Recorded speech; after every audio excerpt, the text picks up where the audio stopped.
Bonjour! Dans la série Images libres de droit, je vous propose d'utiliser des icônes comme images. Alors, je vous propose ce site ici, Flat Icon, mais il existe plusieurs sites qui proposent des icônes.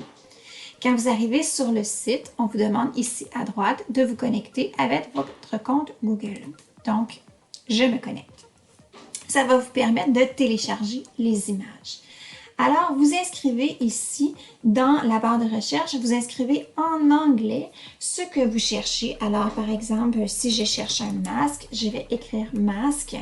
Et à ce moment-là, bien sûr, quand j'écris masque de cette façon-là, regardez, j'ai des masques qui sortent pour la COVID, mais j'ai aussi des masques comme ici. Alors, je peux être plus précise, je vais écrire masque drama et à ce moment-là, je vais vraiment avoir des masques qui sont plus destinés à l'art dramatique. J'ai ici des filtres. Donc, je peux venir chercher, par exemple, des filtres qui vont être en black outlined. Donc, c'est des filtres qui vont être vraiment comme ça. Ou si je préfère venir chercher des filtres qui vont être en couleur. Donc, dépendamment quand je suis en train de chercher dans un certain style, je vais continuer de chercher tous les styles qui vont être semblables. Alors, ça va être possible pour moi de créer une fiche ou de créer un document qui va avoir une continuité dans les styles.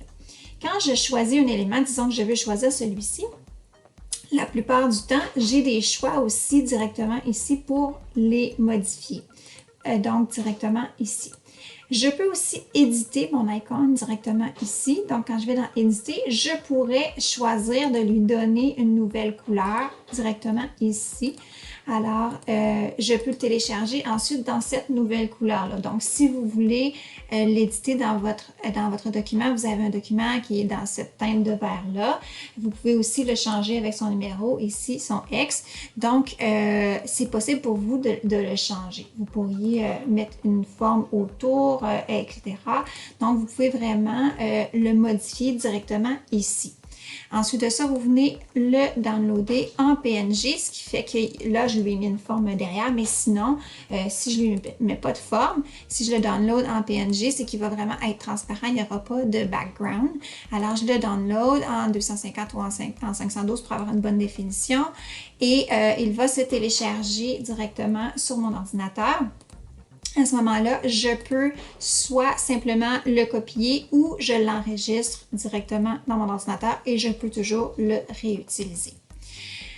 Vous pouvez aussi le sauvegarder dans une de vos collections. Donc, quand vous le sauvegardez dans votre collection, alors à ce moment-là, vous pouvez toujours aller le rechercher dans votre collection. Vous ne voulez pas l'utiliser maintenant, mais il vous intéresse, puis vous ne voulez pas le chercher à chaque fois.